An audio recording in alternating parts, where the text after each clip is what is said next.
plane transmission grating. Grating is an arrangement that consists of a large number of close, parallel, straight, transparent and equidistant slits that are separated from one another by equal opaque spaces. The plane transmission grating is a plain sheet of transparent material on which opaque rulings are made with a fine diamond pointer. These rulings that acts as obstacles having a definite width B and the transparent space between these rulings act as a slit of width A.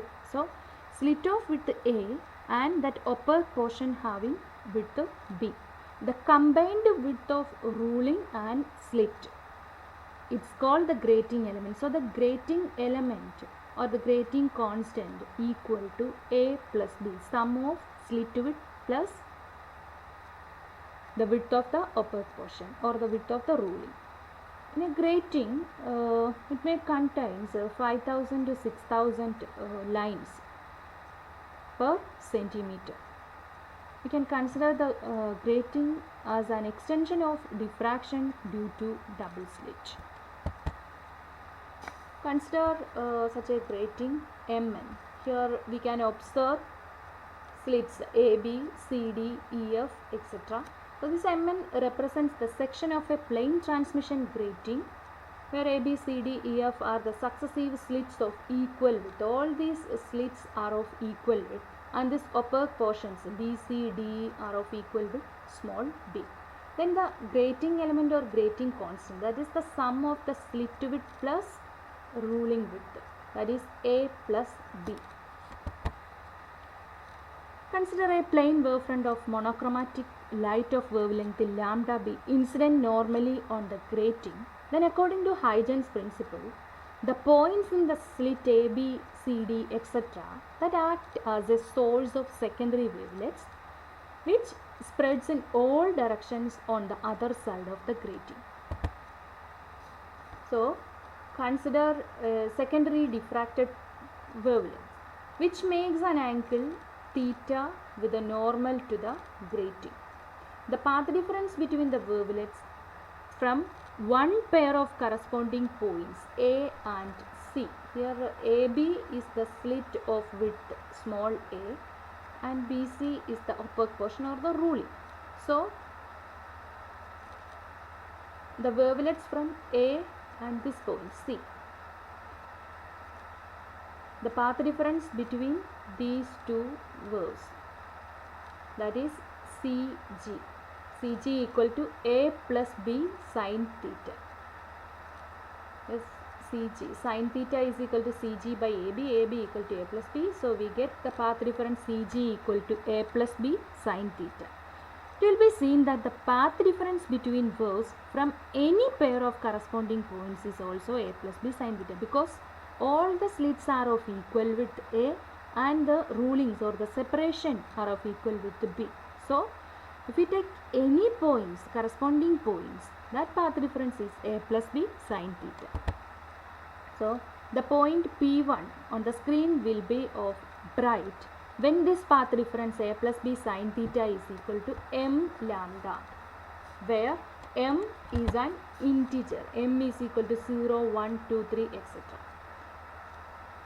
A plus B sin theta is equal to m lambda, that is the condition for maximum intensity where m is an integer, the order of maximum intensity. When we take this 1 by A plus B, 1 by grating element, that is equal to capital N, that N gives the total number of lines on the grating surface or number of lines per unit width of the grating. If we use white light, the diffraction pattern that consists of a bright central maximum and on both sides of this bright central maximum, that there we observe continuous colored images.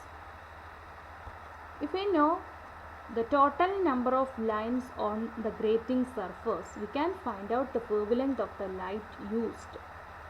That is a lambda equal to sin theta divided by n into m, capital N into m, where capital N is the total number of lines on the grating surface, or n is equal to 1 by grating element, 1 by a plus b. M is the order.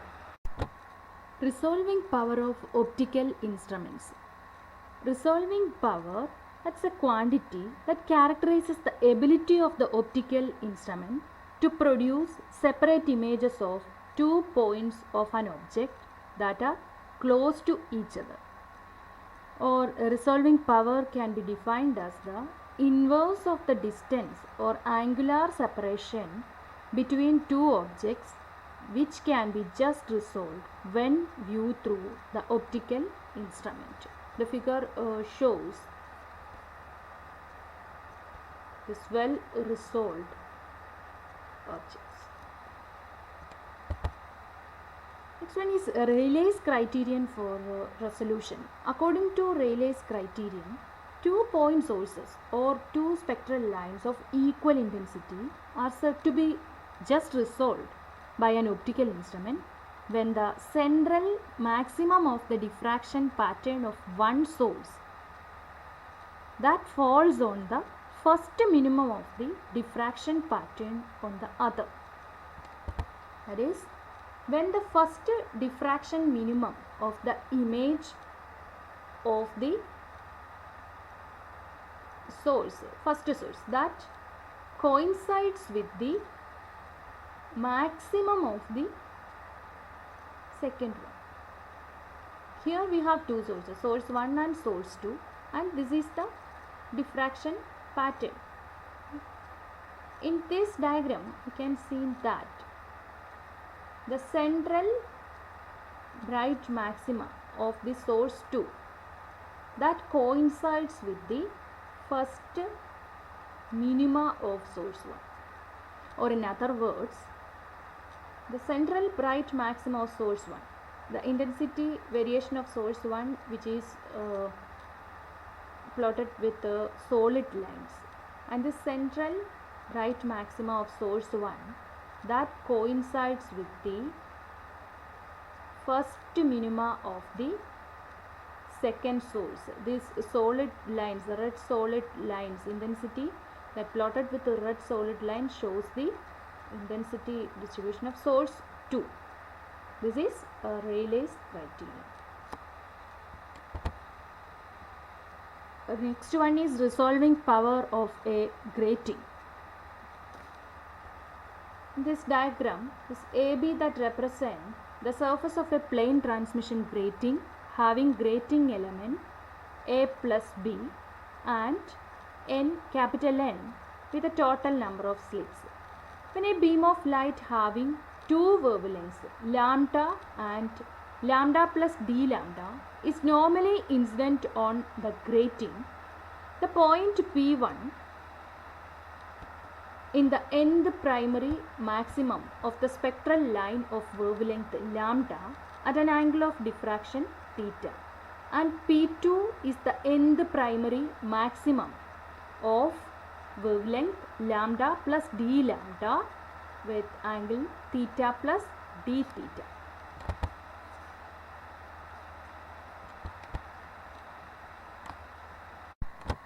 According to Rayleigh's criterion, the two wavelengths lambda and d lambda that will be resolved if the principal maxima of lambda plus d lambda of nth order in a direction theta plus d theta falls on the first minima of lambda of nth order in the same direction theta plus d theta. According to Rayleigh's criterion, in the intensity distribution pattern, the central maxima of first source that coincides with the first minima of the second source. So here we have two spectral lines of wavelengths, two waves of wavelengths lambda and d lambda, and according to Rayleigh's criterion, the principal maxima of lambda plus d lambda that coincides with the first minimum of lambda. So the direction of nth primary minima for the wavelength lambda is a plus b sine theta n is equal to n lambda, that is equation 1. The direction of nth primary maxima for the wavelength lambda plus d lambda is a plus b sine theta n plus d theta, that is equal to n into lambda plus d lambda, which is equation 2. The two lines will appear just resolved if the angle of diffraction theta plus d theta, which corresponds to the direction of final secondary minima after the nth primary maxima at P1, that corresponds to wavelength lambda. This is possible when the extra path difference is lambda by n. In equation 2, a plus b sine theta n plus d theta is equal to n into lambda plus d lambda. When this extra path difference is lambda by n, we can write the equation as a plus b sine theta n plus d theta is equal to n lambda plus lambda by n, that is equation 3.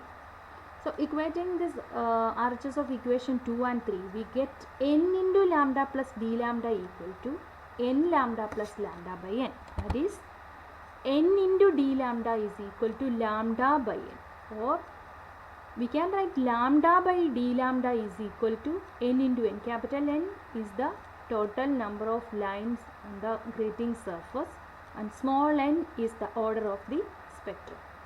So the quantity lambda by d lambda that measures the resolving power of a grating. So the resolving power of a grating, that is directly proportional to the total number of lines on the grating surface, and that is directly proportional to order of the spectrum. And from this equation we can see that the resolving power of a grating, that is independent of the grating element, grating constant.